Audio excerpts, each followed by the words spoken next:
I'm Dale Smith for Looney Politics, and we had another incident this week where Conservatives proposed an emergency meeting at a committee and were shut down and then cried foul and cover up and so on.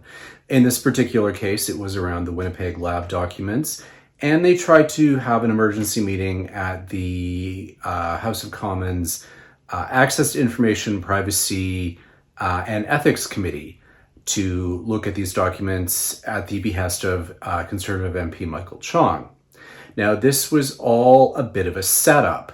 This is certainly not the committee who should have been hearing that particular issue, because the committee's mandate is about the Access to Information Act, the Privacy Act, and the Conflict of Interest Act as it relates to members of Parliament. It also receives reports from the Information Commissioner, the Ethics Commissioner, and the Privacy Commissioner, and those are pretty much what it covers. None of this has anything to do with the Winnipeg lab documents. However, it was one of these kinds of issues where they had the MPs propose this meeting. The Liberals on the committee said, this isn't the right committee for it. This is an emergency. We're not going to meet on this. They get shut down and they immediately take to social media and cry foul, and their friendly pundits will go along with it and say how terrible it is that the Liberals are covering this up and so on and so on. This happens all the time and it's becoming a bit tiresome. We're seeing this a lot on a lot of different committees because the Conservatives know that this is a tactic that they can use because the media doesn't report on it well enough.